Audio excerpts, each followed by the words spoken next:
le 3 juin 1924 à Kirling. Et il est considéré comme l'un des écrivains majeurs du XXe siècle.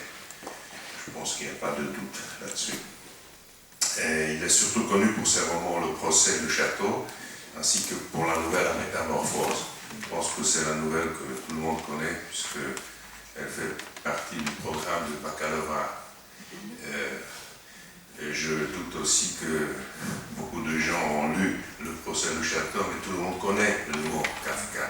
Tout le monde connaît aussi l'adjectif kafkaïen, souvent sans avoir lu Kafka, ce qui est bien dommage. Lisez Kafka pour ceux qui n'ont pas lu Kafka. Franz Kafka laisse cependant une œuvre plus vaste, caractérisée par une atmosphère cauchemardesque, sinistre, où la bureaucratie et la société impersonnelle ont de plus en plus de prise sur l'individu. Hendrik Marsman décrit cette atmosphère comme une objectivité extrêmement étrange. Une très belle expression. L'œuvre de Kafka est vue comme symbole de l'homme déraciné des temps modernes. Ça, si on veut. Je pense que c'est plutôt vrai. Et je pense qu'on peut le ressentir peut-être de nos jours encore plus fortement qu'avant. Et Kafka considérait l'écriture comme une nécessité profondément intime, comme s'il s'agissait pour lui d'une activité atroce, qui impliquait une ouverture totale du corps et de l'âme. Selon une formule restée célèbre, Kafka, dans une lettre à son ami Oskar Polak, explique un livre doit être la hache qui fend la mer gelée en nous, voilà ce que je crois. Et quelques lignes plus haut, il annonçait, si le livre que nous lisons ne nous réveille pas d'un coup de poing sur le crâne, à quoi bon le lire? C'est vrai aussi. Pour Kafka, on devait écrire comme si l'on se trouvait dans un tunnel sombre, sans savoir encore comment les personnages allaient se développer ultérieurement. Kafka rédigea toutes ses œuvres en allemand, si ce n'est que quelques lettres rédigées en tchèque qu'il adressa particulièrement à Milena Jesenska, mais aussi quand il a travaillé dans l'assurance à Prague, où il a négocié avec...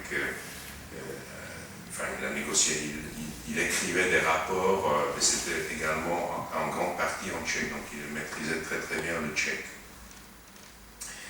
Durant sa vie, Kafka n'a publié que quelques courts récits, tout le monde le sait, ainsi que les nouvelles La Métamorphose et Le Verdict, dont une toute petite partie de son œuvre. Certains des textes qu'il a publiés étaient un fragment d'une œuvre plus longue qui demeura inachevée et inédite à sa mort. Et avant sa mort, Kafka chargea par écrit son ami exécuteur testamentaire Max Brod de détruire tous ses manuscrits. Imaginez si Max Brod exécuterait cette demande à la lettre, on ne saura pas grand-chose de Kafka par La Métamorphose et Le Verdict. Donc parfois, il faut pas obéir toujours. Voilà. Alors, nous arrivons à Max Brod. Max Brod, qui était aussi un écrivain, un journaliste, mais aussi un compositeur de musique. Il écrivait en allemand. Il est né à Prague en 84 et mort à Tel Aviv, en Israël, en 68. Il avait 84 ans. Et on doit à Max Brod la publication d'œuvres de Kafka. D'ailleurs, il est bien plus connu en tant qu'éditeur de Kafka, son exécuteur testamentaire, que par sa propre œuvre, ce qui n'est pas tout à fait juste, puisque ce n'est pas mauvais non plus. En juin 1912, il présente à l'éditeur Kurt Wolf, qui était alors directeur de Rowohlt Édition, quelques de ses écrits. Malgré les réticences de Kafka, il sortira de cette rencontre la première publication de Kafka, Regard, publié à 800 exemplaires. Dans les années qui suivent, Brod pressera sans relâche Kafka de présenter des manuscrits à la publication. Or, Kurt Wolf Verlag était sa maison d'édition plus tard. Brod est l'un des 4 membres de ce qu'il appelle le cercle pragois étroit, avec Kafka, avec Oskar Baum et Felix Welch. et puis plus tard, après la mort de Kafka, Ludwig Winder. Le groupe se réunit toutes les semaines au domicile de Baum pour faire la lecture de leurs manuscrits. Donc des salons littéraires privés et assez riches, je pense, d'échanges et qui ont fait avancer la littérature beaucoup. Désigné comme son exécuteur testamentaire, comme je vous l'ai dit, par Franz Kafka, c'est à lui que l'on doit l'état de notre connaissance de l'œuvre de ce dernier. Alors que Kafka, dans une lettre, lui demande de l'écrire, il ne l'a pas fait heureusement, et il a écrit aussi la biographie de Kafka, qui est une biographie assez intéressante, et je pense qu'elle a été traduite en français aussi. En 1939, après l'occupation allemande de la Tchécoslovaquie, Roth, depuis longtemps militant sioniste, s'exile et émigre en Palestine mandataire pour fuir le nazisme. Il emporte dans une valise les manuscrits de Kafka. Heureusement, ses propres manuscrits ne lui parviendront que des mois plus tard. Donc vous voyez, il a donné la priorité aux manuscrits de Kafka aux siens. Ça démontre aussi comment il estimait Kafka et comment peut-être déjà savait que Kafka était un écrivain plus important, plus grand que lui-même, ce qui est parfois difficile à admettre. N'est-ce pas? En Palestine, il devient dramaturge du théâtre Abima de Tel Aviv, pour lequel il écrit en 1944 sa seule œuvre rédigée en hébreu, Shaoul, un drame biblique. Il travaille également pour des journaux hébreux.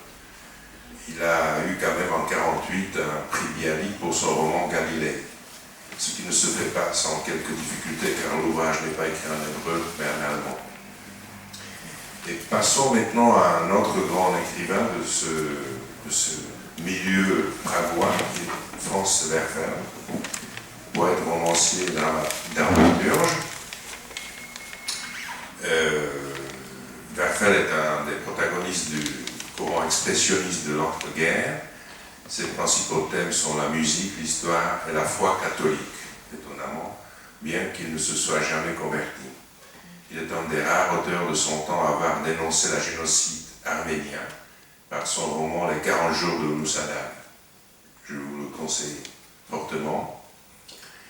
À partir de 1919, Franz Werfel vit avec Alma Mahler-Gropius, veuve du compositeur Gustav Mahler, et épouse de l'architecte Walter Gropius, dont elle divorce en 1920. Musicienne et grande dame du monde intellectuel viennois. Alma aura une grande influence sur Werfel et il se marie en 1929. En 1938, le couple fuit devant les troupes allemandes et se réfugie en France, à Saint-Lary-sur-Mer. En 1940, ils sont à Lourdes, où Werfel s'intègre à Bernadette Soubirous, sainte catholique très populaire, et à ses visions de la Vierge dans une grotte près de Lourdes, tout le monde connaît.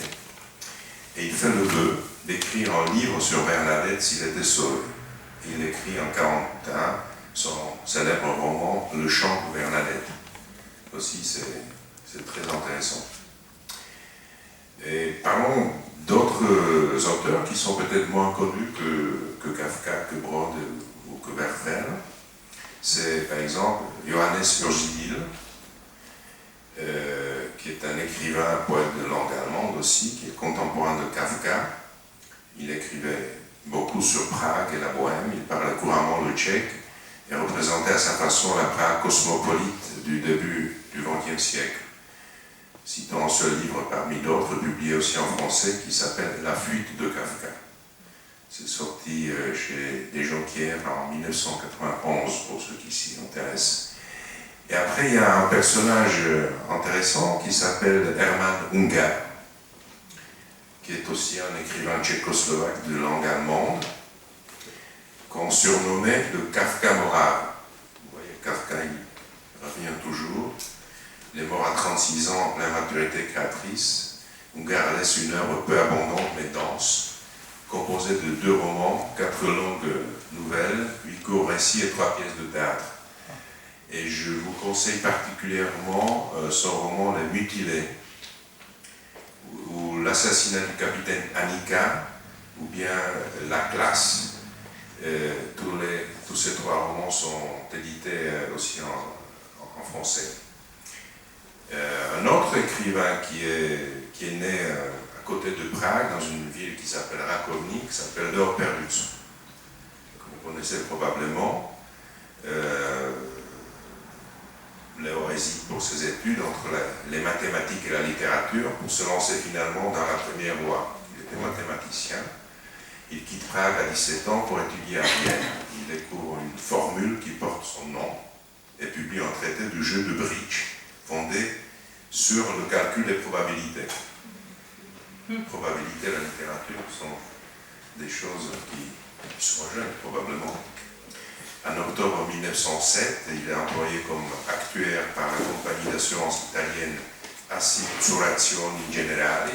Il travaille aussi Franz Kafka, on en a parlé hier, pratiquement en même temps. En 1914, il est blessé sur le front est de la Première Guerre mondiale. Il est opéré à sa demande sans anesthésie et jette les 2 côtes qu'on lui enlève à un chien. Il n'y touche pas. Vous voyez Léo Perlus, c'est intéressant. De retour à Vienne, il publie son premier ouvrage, La Troisième Balle, premier roman caractéristique de son style qui fait suivre au lecteur une poursuite inexorable dans l'Amérique du Sud en cours de colonisation par les Espagnols. Bon, je vous passe du reste, puisque bien que ce soit intéressant, passons. Pour le dernier écrivain que j'aimerais vous présenter, et qui avait un destin assez intéressant, qui est très très peu connu, il s'appelle Jerry Langer, et il incarne vraiment l'expression de l'illustre inconnu.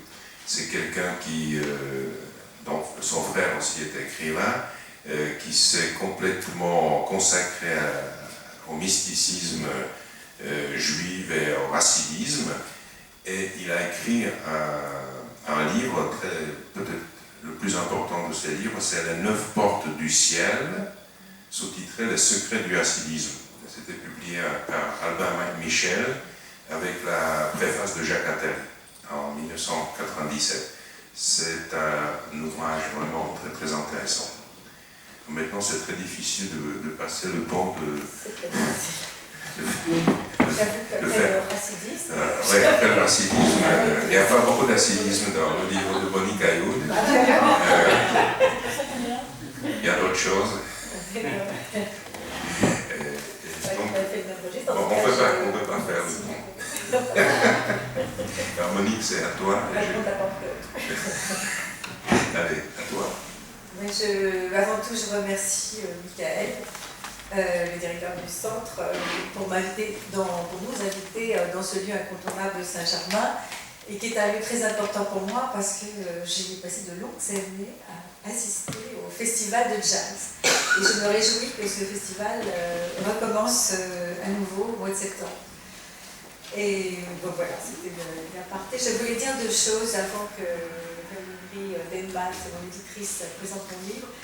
Je voulais dire que ce roman, La Bande Prague, m'a été inspiré par un personnage que j'ai rencontré dans la vraie vie, un homme tchèque exilé à Paris, et qui m'a permis de rencontrer tous ses amis, qui m'a permis d'entrer dans un milieu d'exilés tchèques. C'est qui m'a plongée dans leur monde et leur sensibilité, et je me suis sentie proche d'eux, sans doute aussi parce que je suis exilée moi-même, que je suis née en Algérie. En tout cas, j'ai eu une grande sympathie pour eux, et donc c'est sans doute ça qui a ensuite inspiré ce livre qui raconte l'histoire tourmentée d'une Française et d'un Tchèque, une histoire qui se déroule à Prague. Et avant d'en parler, en fait, j'aurais aimé dire 2 mots sur moi aussi, sur Kafka, parce que ce roman m'a aussi permis de découvrir davantage Kafka. Parce que je connaissais la Métamorphose, je connaissais le procès, je connaissais je connaissais... Eh bien non, justement, je ne connaissais pas bien ni le journal, que j'ai découvert, et je ne connaissais très peu de lettres, que celle à Milena. Et donc, ça a été... Bon, enfin, écrire un roman, parfois, ça vous amène à des surprises, à des découvertes. Et donc ça, c'en est une, parce que dans la version que j'avais écrite, Kafka était très peu présent, dans la première version. Il y avait certains chapitres où mon héroïne se rendait sur la tombe de Kafka au nouveau cimetière juif. Mais c'était tout, parce que le thème de mon livre, c'était la passion, et je ne voyais pas, je voyais pas ce que Kafka avait à faire là-dedans. Et en plus, je n'osais pas m'attaquer, entre guillemets, à un monument pareil. Et c'est mon éditrice ici présente, Valérie Denmark, qui m'a fait remarquer, mais vos personnages sont incroyablement pensés à Kafka, vous devriez développer cet aspect. Et je la remercie parce qu'elle m'a encouragée à relire Kafka et à approfondir mon propre texte d'une manière dans la psychologie. Donc elle a vraiment eu un rôle d'accoucheuse, car c'est ainsi que je me suis aperçue que mon héros, Peter, ressemblait vraiment à Kafka, et qu'il y avait des phrases entières, notamment dans sa lettre au père, que j'aurais pu mettre dans la bouche de mon héros. Et c'était une grande surprise pour moi et aussi un émerveillement, parce que c'est comme quand on fait un rêve et qu'on s'aperçoit que ce rêve existe en réalité. C'est magique, je ne m'attendais pas à ça du tout. Et alors les points communs, ils sont multiples. Enfin, c'est vrai que vous n'avez pas lu le livre, donc ça peut je ne sais pas si ça peut vous dire quelque chose. Mais enfin, mon héros, donc Peter, comme Kafka, Peter est juif pragois. Comme Kafka, il se sent étranger partout. Comme Kafka, il aime les femmes tout en les repoussant. Et puis il y a d'abord, avant tout, cette solitude. Il émane de mon personnage, Peter, une grande solitude. La première fois que mon héroïne le rencontre, c'est dans une fête. Tout le monde danse autour de lui. Et lui, il est là, debout devant une fenêtre. Il est indécis. Il ne sait pas quoi faire. Et en fait, il est seul comme Franz Kafka, pour reprendre le titre d'un livre universitaire que m'a fait lire Marc Robert. Et en fait, c'est cette solitude qui touche et émeut mon héroïne. Alors il y a aussi le sentiment de honte et de culpabilité que j'ai retrouvé, qui revient tout le temps chez Kafka comme chez mon héros. Et puis aussi le sentiment d'exil, ça je l'ai déjà dit. Et puis la maladie de l'identité. Là je pense que mes deux héros, Peter et Carla, ne savent pas qui ils sont, ont d'une certaine façon une maladie d'identité, l'un comme l'autre. Et il y a surtout le rapport au père. Peter, mon héros, est complexé vis-à-vis de son père, et en même temps il a peur de le dépasser, parce que c'est un père qui a été héros de la résistance, qui est écrivain, diplomate, donc il est comme ça dans l'ombre de son père. Il n'arrive pas à vivre, il n'arrive pas à démêler sa vie de celle de son père afin de vivre la sienne propre. Et justement, on retrouve ça dans Kafka. Max Brod, l'ami de Kafka, a rapporté que Kafka aurait voulu intituler l'ensemble de son œuvre « Tentative d'évasion hors de la sphère paternelle ». Alors ça, je l'ai découvert avec surprise, ça m'a frappé. La vie de mon héros, c'est exactement ça. Il essaie de se sauver de son père, tout en éprouvant une énorme culpabilité. Enfin, tentative d'évasion hors de la sphère paternelle, ça, je trouve ça incroyable. Et quand j'ai lu la fameuse lettre au père, c'est ça non plus, je l'avais pas lu. Cette longue lettre que Kafka adresse à son père à l'âge de 36 ans, ça a été pour moi une révélation, et je le cite un peu, une phrase dans mon roman, et l'héroïne vraiment le prend comme si ça s'adressait à elle, vis-à-vis de Peter. Enfin, il y a bien sûr la question de l'engagement amoureux, l'impossibilité de s'engager affectivement, et là, ce que j'ai trouvé chez Kafka, c'est absolument fabuleux. Ça, c'était une découverte. J'ai découvert dans les lettres de Kafka à Milena des passages savoureux où Kafka parle de ses amours ratés avec une autodérision très étonnante. Je ne sais pas si tu connais Michael, je vais vous lire un court passage. Comme on sait, Kafka a été angoissé par l'engagement.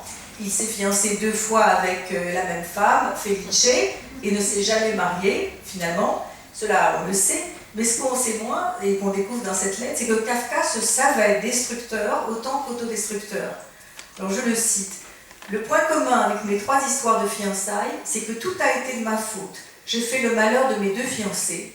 Ne parlons que de la première. Je me suis acharnée près de 5 ans sur elle, ou sur moi, si vous préférez. Heureusement, elle était incassable, une combinaison prusso-juive, un alliage robuste et triomphal. Je n'étais pas aussi résistant. Il est vrai qu'elle n'avait qu'à souffrir. Au lieu que moi, je frappais en plus. » Donc c'est très étonnant. Et dans une autre lettre, à Milena, Kafka écrit « L'amour, c'est que tu sois, pour moi, le couteau avec lequel je fouille en moi. C'est une définition très particulière. Je vais m'arrêter là. Je tenais à vous parler de Kafka parce qu'il m'a beaucoup inspiré dans la seconde version de ce livre. Et ceci dit, je voulais préciser que je n'ai pas fait une thèse sur Kafka, loin de là. Kafka existe dans mon livre par toutes petites touches. C'est comme un ami pour mon héroïne, quelqu'un qui lui soufflerait à l'oreille et qui la soutient le long de ses errances dans Prague. Et tandis qu'elle marche, les mots de Kafka rythment ses pas et l'accompagnent. Et l'esprit de Kafka plane sur la ville. C'est ce que j'ai essayé en tout cas de faire passer. Voilà, c'est tout ce que j'avais à dire pour le moment. Et je passe le micro à Valérie. À mon tour de vous dire bonsoir, et puis au nom de la Grande Ourse, Paulina Nourrici est avec moi ce soir, et moi Bernard Lasserie qui a pris quelques jours de congé, mais nous voulions vous remercier d'être là ce soir. Nous voulions aussi remercier Michael d'avoir eu la gentillesse de permettre la présentation du livre de Monique. Donc, comme à chaque fois quand on décide de publier un livre, pour un éditeur, la chose la plus importante, c'est la première rencontre avec l'auteur. Donc, je me souviens, c'était un vendredi soir, je ne sais pas si tu te souviens. On s'était donné rendez-vous dans un café, pas très loin de nos bureaux. Et je suis arrivée un petit peu en retard, comme d'habitude, et Mona était déjà assise à la table. Elle portait un grand chapeau à large bord. Tu vois, je me souviens. Et je l'ai trouvée assez lumineuse et discrète à la fois, timide même. Donc elle m'a parlé de son roman Avec pudeur, un roman qu'elle avait, je pense, mis de côté, qu'elle mettait du temps à présenter à un éditeur, et donc je l'ai incitée à me l'envoyer. On a beaucoup discuté. Elle m'a évidemment expliqué un petit peu l'histoire, présenté les personnages, et donc à la fin de l'entretien, je lui ai fait promettre de m'envoyer ce texte. Ce qu'elle a fait, puisque quelques jours plus tard, elle m'a passé un coup de fil en me disant voilà, je vous l'envoie. Donc ce texte, je l'ai lu, et j'ai trouvé une écriture très sensible. Donc moi je vais vous parler de l'écriture en quelques mots, parce que c'est évidemment difficile pour Mona de parler de sa propre écriture. Donc c'est moi qui vais en parler. Donc j'ai trouvé qu'il y avait beaucoup de sensibilité. C'est une écriture très charnelle, souvent poétique, qui m'a entraînée en fait dans cette histoire qui est une passion amoureuse qui se déchire entre souffrance et plaisir. Donc j'ai pas lâché ce livre. J'avais conscience que il y avait certainement des petites choses à améliorer, mais l'essentiel était là. C'est-à-dire que j'avais passé un très bon moment, je m'étais fait des amis, j'avais découvert un pays. Et donc je l'ai appelé assez rapidement derrière. J'étais en Algérie, je crois. En Tunisie.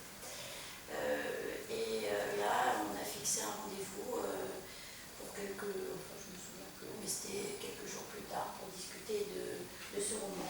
Voilà. Donc comme la littérature est avant tout un partage, c'est en tout cas comme ça que nous l'entendons Paulina et moi, ce soir je suis là aussi pour vous transmettre nos émotions, ces émotions qu'on a profondément ressenties à la lecture de ce texte. Alors il n'est pas question pour moi de vous raconter l'histoire, je ne serais pas très malin. Je pense qu'il faut quand même garder un petit suspense. Par contre, je vais me permettre de poser quelques questions à Monique sur des points sur lesquels en fait on a beaucoup échangé pendant tout ce travail. Et je pense que c'est pour vous la meilleure façon justement ressentir un petit peu tout ce qui anime ce joli texte. Voilà. Donc, ce texte démarre pendant l'été 1990, 2 mois après la révolution de l'eau.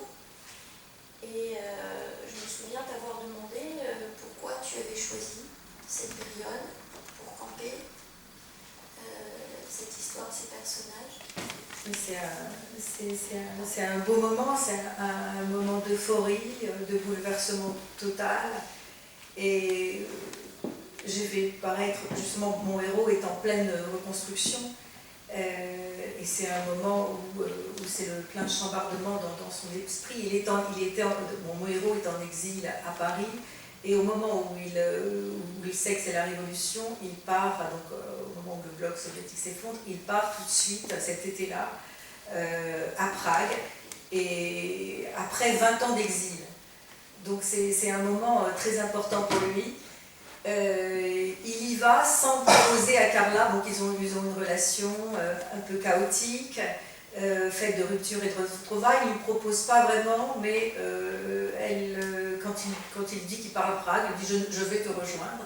Et elle le rejoint là-bas, et elle trouve un homme qui est complètement tourné vers ailleurs.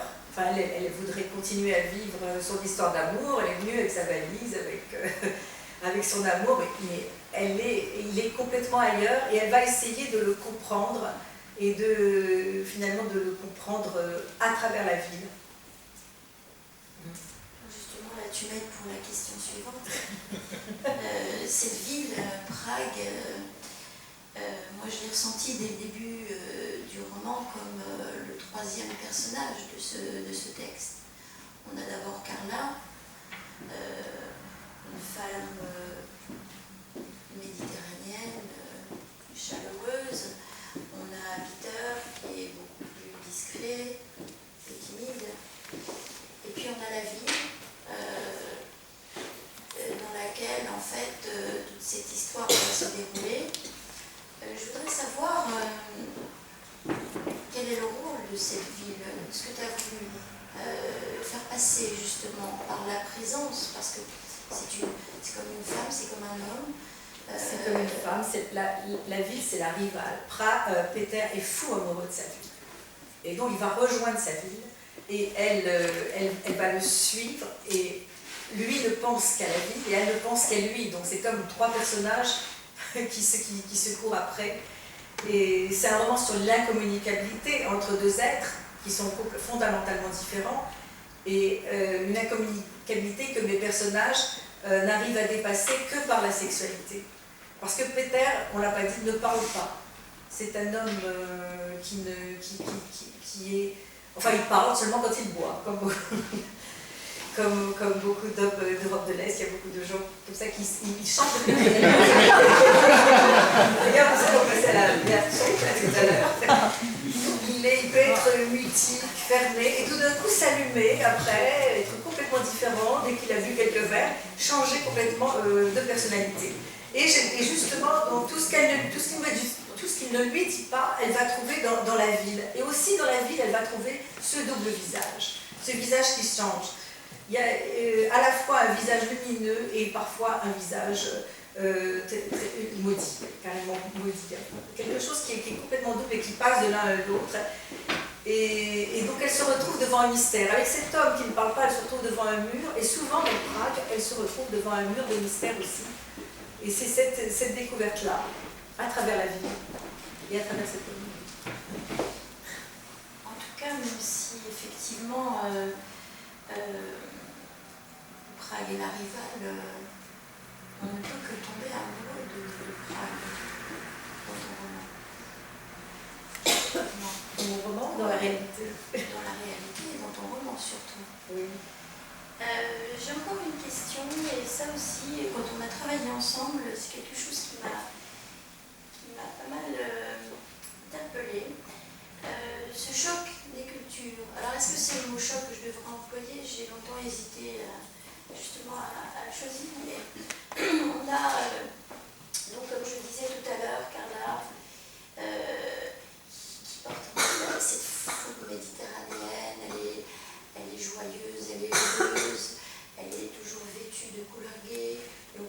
sa couleur préférée, je crois. Et puis on a en face Peter qui lui est calme, discret, un peu introverti, on peut, je pense, le dire ainsi. Donc, que se passe-t-il entre ces deux êtres? Et au-delà de ce qui se passe entre ces deux êtres, est-ce que c'est pas justement la confrontation de deux univers, de deux mondes, de deux cultures? Oui, c'est ça, c'est le choc des cultures. Tout est basé sur le contraste entre ces personnages, une femme méditerranéenne, bouillonnante, exubérante, expressive, et cet homme, ils sont justement attirés l'un par l'autre parce qu'ils sont si différents. Mais au-delà de cela, enfin, le fait qu'ils soient si différents, qu'ils arrivent à communiquer que par la sexualité, au-delà de cela, ils vivent une histoire de... Ce qui est difficile pour eux, c'est la passion intense. Parce que l'intensité de la passion, je pense que plus une passion est intense, et plus elle est difficile à vivre dans la réalité. Et donc pour eux, c'est insoutenable, peut-être parce que l'être humain ne supporte pas les extrêmes, mais qu'il faut que ce soit ni trop brûlant, ni trop glacé. Donc c'est ce qui fait que finalement, ils sont toujours dans les ruptures et dans les retrouvailles, parce que cette relation ne peut pas se vivre dans la continuité. Donc au-delà du choc des cultures, il y a aussi cet obstacle de la passion intense. Je ne sais pas si j'ai bien répondu sur le choc des cultures. Si, tu as raison. Et donc en fait, de la même façon, parce qu'en fait on alterne toujours entre des sentiments qui sont opposés et en même temps qui sont complémentaires. Effectivement, les cultures peuvent s'opposer, mais à un moment donné, c'est ce qui leur permet à tous les deux de dépasser ces notions de culture. Je veux dire, c'est la passion qu'ils vivent à certains moments, et comme tu le disais tout à l'heure, c'est une passion charnelle, totalement forte. Donc, à un moment donné, la culture disparaît. Je veux dire, il y a quand même la fusion des corps entre Carla, chaleureuse, etc. Et Peter, beaucoup plus discret. Donc, à un moment donné, quand les corps s'aiment, eh bien, ça abolit toute distance. Exactement. Oui. Donc, moi, ce que j'aimerais enfin, ce dont j'aimerais que tu parles aussi, c'est, et ce qui marque un peu le texte, c'est cette alternance, comme je disais tout à l'heure, entre maintenant la peur et le désir. On sent, tant chez Carla, chez Peter, ce désir d'aimer l'autre et cette peur de ne pas y arriver. Est-ce que tu peux m'expliquer? Étrangement, enfin dans ce livre, la peur et le désir sont intimement liés, c'est quasiment le même sentiment. C'est peut-être la montée de l'adrénaline ou quelque chose, c'est peut-être le propre aussi des relations sadomasochistes, parce que c'en est une. Mais ce que je voulais dire, c'est les scènes érotiques sont importantes dans ce livre parce que tout ce qui ne se dit pas avec les mots s'exprime par le corps. Elle essaye désespérément de percer son secret, de casser sa carapace, et elle va jusqu'à le brutaliser pour pouvoir comprendre. Sinon, il lui échappe. Et les seuls moments où il ne lui échappe pas, c'est les moments où ils sont au lit ensemble. Et c'est pour cela que la violence sensuelle va crescendo dans ce livre. Et plus mon héros est silencieux, s'enferme dans le silence, et plus il esquive, et plus elle se déchaîne. C'est ça que j'ai essayé de montrer, comment le harcèlement peut surgir dans un couple, comment une relation devient obsessionnelle et frénétique, avec la montée de cette violence. Je voulais dire aussi pour sa passivité. Face à cet homme passif, mon héroïne joue un jeu auquel elle n'est pas habituée, elle le domine sexuellement. Et c'est nouveau pour elle, c'est sa passivité qui exacerbe ses sentiments.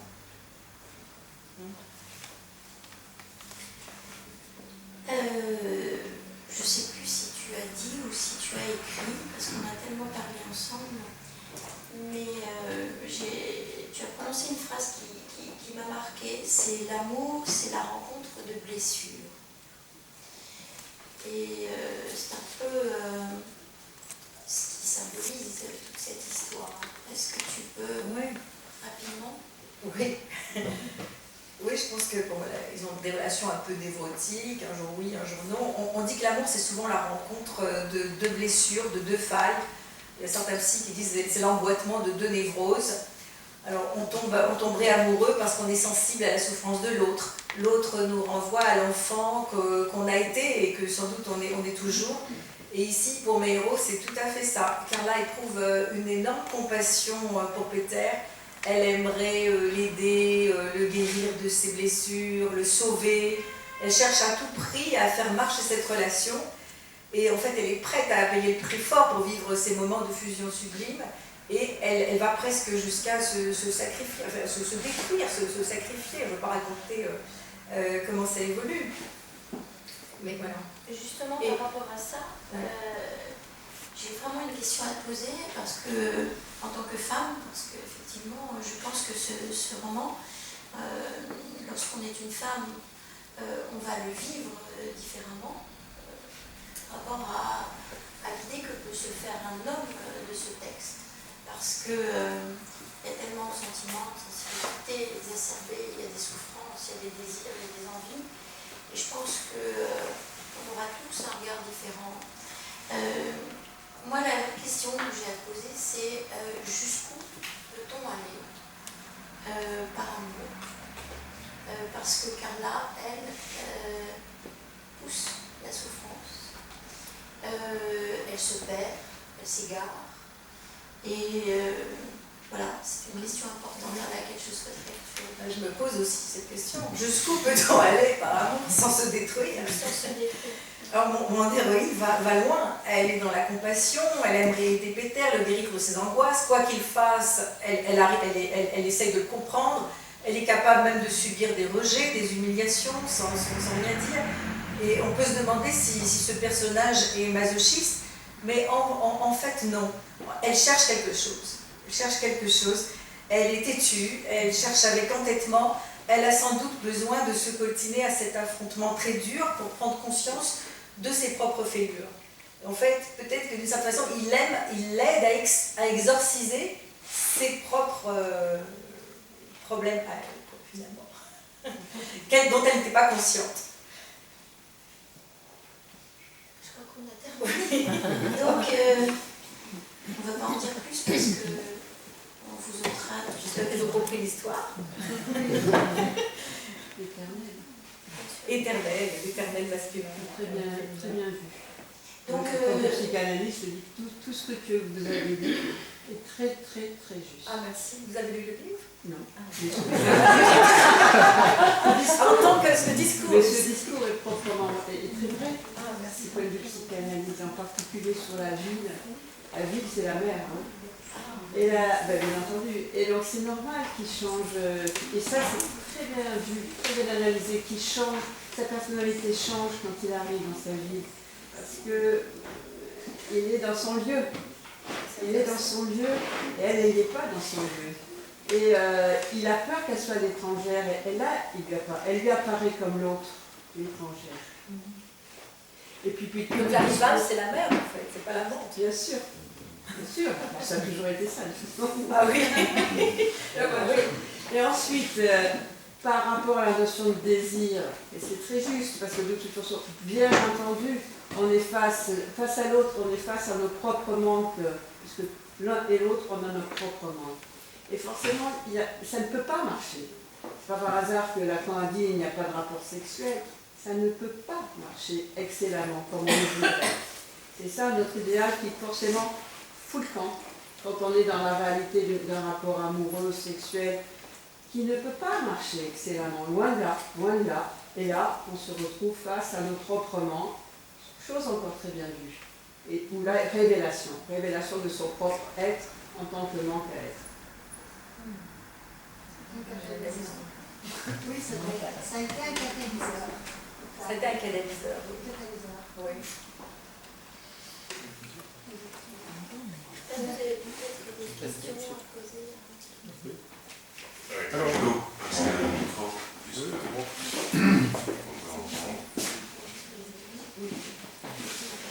alors, c'est une question qui dépend beaucoup de mes lectures de cette semaine, mais parce qu'il y a, oui, deux mots que j'ai retenus de ce que vous avez dit, le mot silence, la couleur rouge et la conciliation des contraires. Et je suis en train de lire un livre sur Georges de la Tour, je ne sais pas si vous le connaissez, et qui a comme grande couleur le rouge, qui concilie dans ces tableaux qu'on appelle les nuits, la lumière et les ténèbres. Et troisième chose, je ne me souviens plus déjà, mais c'est pas grave. Et je voulais savoir si vous connaissez Georges de la Tour, et puis si ça a un peu influencé votre roman ou pas du tout. Malheureusement, je ne le connais pas. Je passe. Je ne peux pas vous dire que je ne le connais pas. C'est pas grave. Ce qui est intéressant chez Georges de la Tour, c'est qu'on ne sait pas d'où vient la lumière. C'est ça qui est intéressant dans sa peinture. Ben non, c'est souvent, il y a une lumière en fait dans le tableau et la source de lumière est une bougie à chaque fois. Oui, mais enfin, c'est comme... Non, mais c'est quand même, justement, une bougie ne donne pas autant de lumière. C'est toujours assez artificiel aussi, quand même. Moi, je trouve. Oui, c'est lui qui a lancé le clair-obscur, justement, de position. Je voudrais remercier les éditeurs pour avoir cette fabuleuse... Je n'aurais même pas imaginé une couverture aussi formidable. C'est Bernard, je sais pas, j'appelle Robert. On lui dira. C'est une très jolie couverture. Il y a une bonne chute. J'aurais même pas osé vous le proposer parce que en fait les droits, je ne sais même pas si c'était possible de le mettre. Mais on a pensé que c'était effectivement vraiment la couverture idéale pour un texte aussi joli. En tout cas, c'est une peinture magnifique. Donc, c'était celle qui illustrait précisément cette technique. En tout cas, je suis intéressée, je trouve ça très intéressant le commentaire qu'a fait notre ami psychanalyste. Le texte est ouvert, donc c'est un homme qui est un peu énigmatique et à chaque fois il y a d'autres. C'est vous qui avez bien vu.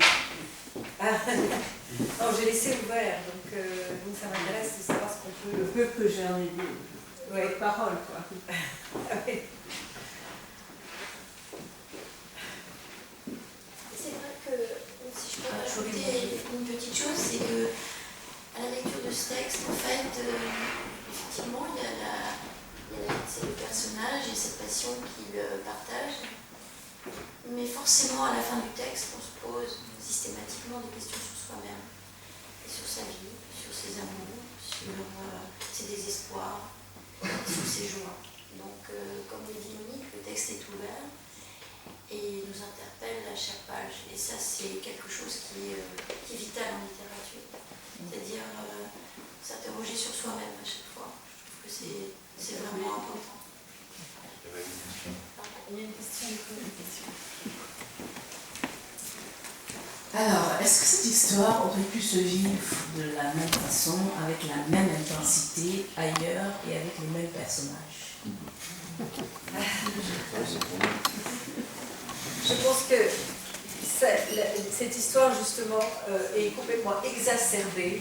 Effectivement, à Paris, il y avait cette intensité, ces ruptures, ces retrouvailles, cette intensité aussi forte. Mais cette histoire est exacerbée par la ville et par le fait que ça se déroule à Prague, et en plus au moment d'une révolution, puisque ça se passe 3 jours après une révolution, au moment où quelqu'un est en plein questionnement, lui il est dans le combat politique, dans la reconstruction, dans les questions. C'est une donnée qui a tout changé, le lieu et le moment. Oui, absolument. Oui, c'est pas du tout la même histoire.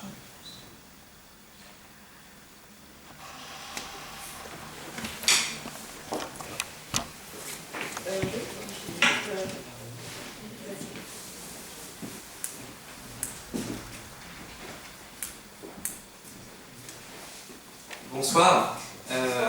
Moi j'avais une question qui va être assez proche de celle de Madame, mais j'ai beaucoup aimé votre approche, votre thématique. Je pense qu'effectivement, dans la recherche parfois d'un autre pays, qui se superpose comme vous le faites avec la recherche amoureuse, il y a souvent en même temps une recherche de l'autre et une recherche de soi, qui est vraiment une thématique qui me touche. Et la question que je vais poser, qui va être sans doute très proche de celle de madame, mais si jamais je vous demandais de faire exactement le même roman, pas à Paris, mais dans votre pays natal qui est l'Algérie, si j'ai bien compris, si je vous demandais de le faire dans un lieu qui, là, n'est plus à l'étranger pour vous, mais qui est l'étranger de l'autre, mais qui est votre propre lieu. Qu'est-ce que vous pensez, comment est-ce que vous pensez que le roman aurait évolué? Mais l'Algérie, c'est étranger pour moi. Excusez-moi, mais je vais comprendre que vous étiez né là-bas. Bah oui, la ville natale, c'est pas forcément la ville où on a grandi. C'est vrai. Et donc, ce serait un autre roman complètement, mais formidable peut-être, à inventer sur la ville natale.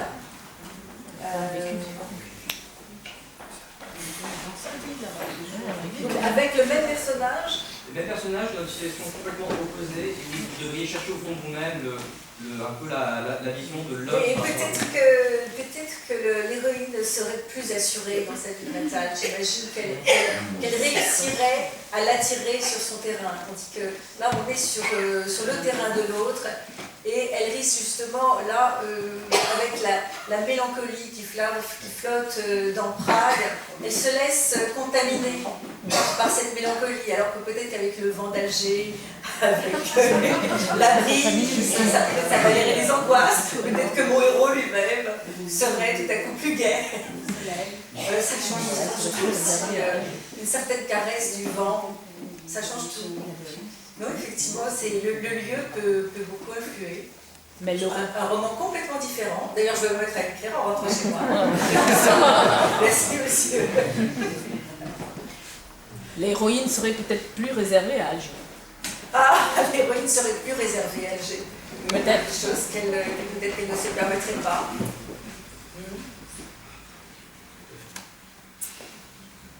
Je crois que l'Algérie est un pays à sensations fortes. Une grande sensualité, l'Algérie et l'Afrique.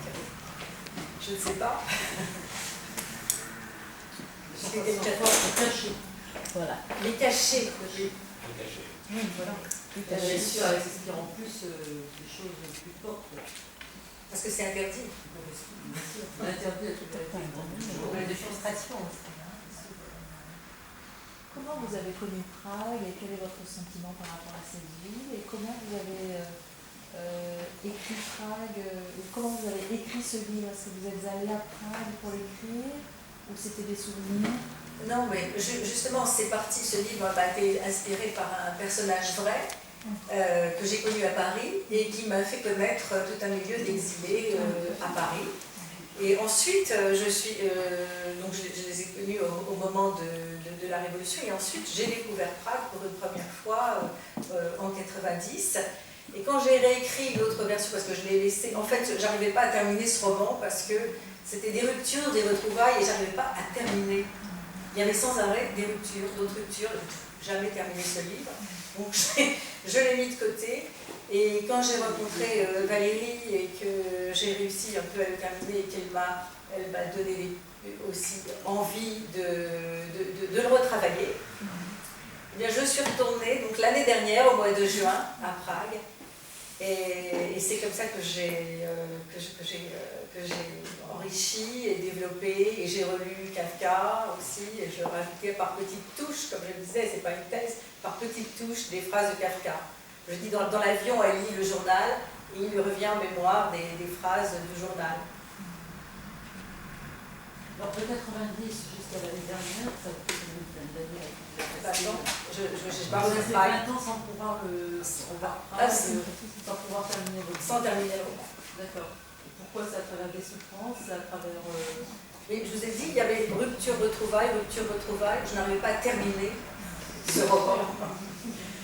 Parce que j'en avais fait une série de ruptures. Donc il fallait laisser reposer, le relire et dire ah, à ce moment-là, il faut qu'elle prenne son avion là. Enfin, non, ça. Voilà, non, je ne dis pas, c'est pas ça. Il fallait le terminer, il fallait un regard neuf, il fallait ouvrir, le voir autrement, puis avoir le regard de quelqu'un d'autre pour pouvoir. Un regard bienveillant. Parce que c'est aussi, vous savez, quand vous écrivez un livre et qu'on vous fait des critiques, ça ne marche pas. Il faut quelqu'un qui soit bienveillant, qui vous fasse des critiques. Et là, ça peut fonctionner. C'est comme ça que je l'ai réécrit. Ben, merci à vous, d'être venus si nombreux, ça me fait vraiment plaisir.